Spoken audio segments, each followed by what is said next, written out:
Hi there, how you doing? My name is Robert Renman. Today I want to talk about triads, and not just talk about them, but also show you how you can make use of them. I'm going to be playing over an E minor chord and a D major chord. And I'm going to play this idea that consists of pretty much just triads.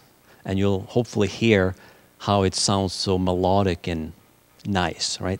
So here we go.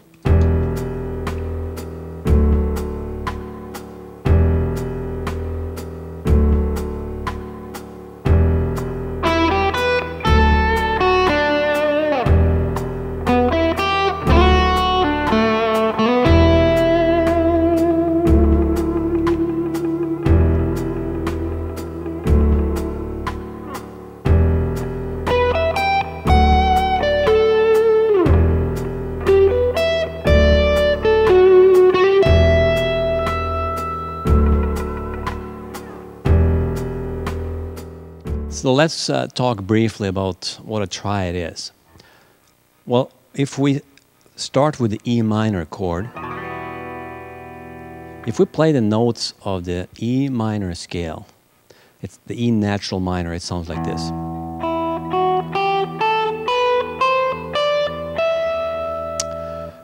And if we pick out the first note, the third note, and the fifth note from that scale, we get these notes. 1, 3, 5.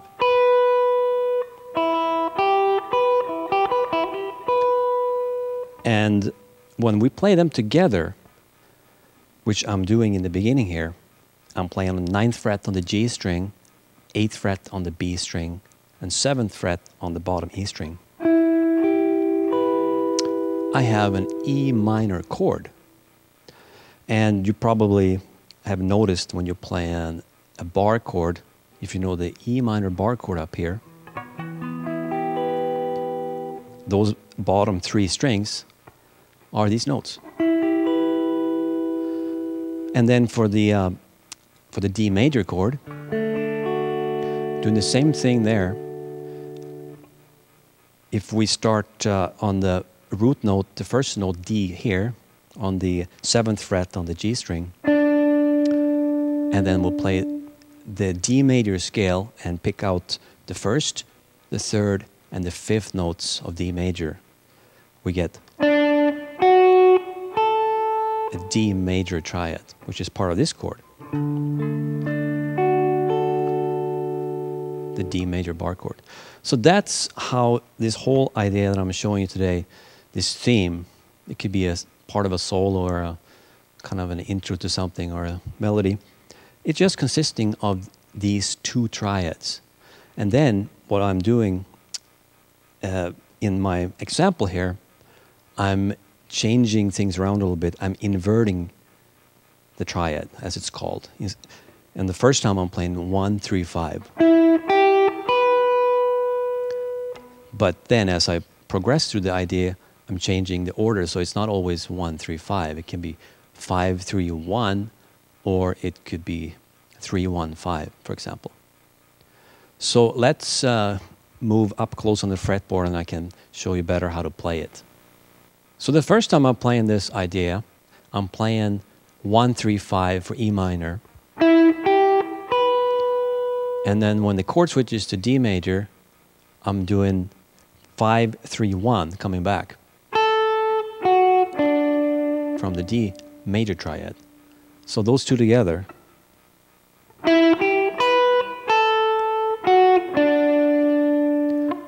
And then we're back to E minor again, and this time I'm inverting it by playing 5, 1, 3.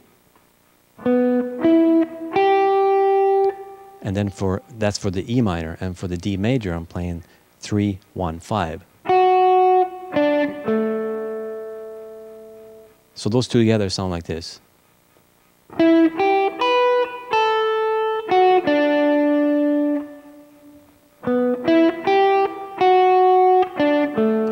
And then I'm ending the idea with these 2 notes. Just hanging on that note, just sort of finish that idea. And when I play this inverted second version of the E minor, I use my ring finger to bar those two strings. I'm not really barring, I'm using one finger for both strings, but when I'm going from the D string to the G string, I'm kind of rolling it down so they sound one at a time.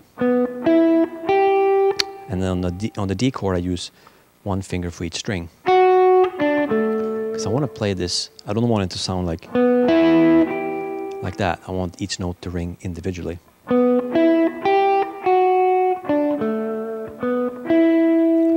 And then, now I'm going to do this pretty much exact same thing, but I'm moving it up here to show you how you can play a triad somewhere else on the fretboard.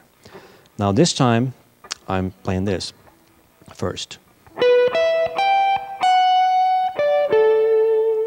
And that is 5-1-3 for E minor. And then we're coming back on the D chord, D major chord, with the 3, 1, and 5. And next, I'm now going down the neck this direction, and I'm playing 3, 5, 1 for E minor, and then 1, 5, 3 for D major. And then I'm ending the whole idea with those two notes. So if I play it, the whole thing, without the backing track, a little bit slower, it sounds like this.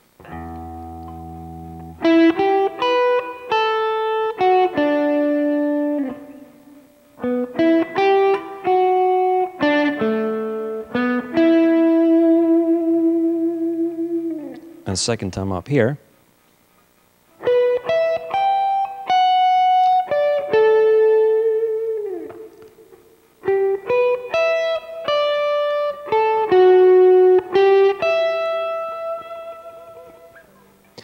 And when I'm playing these notes, I'm just using my my index finger the same way.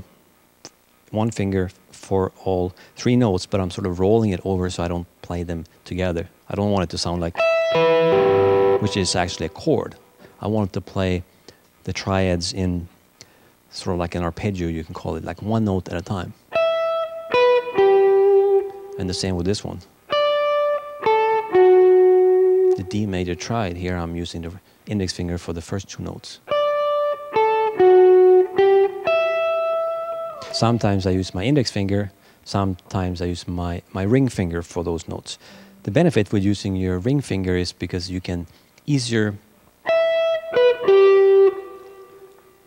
switch to the D major triad without having to move your hand so much.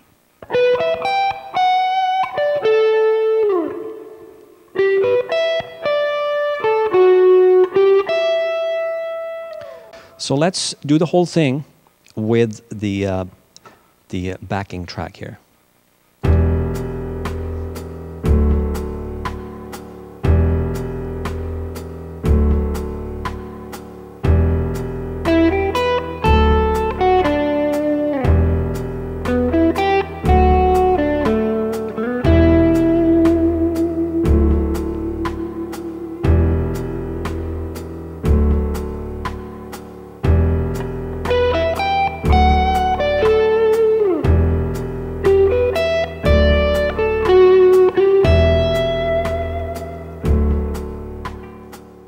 I hope you found that useful.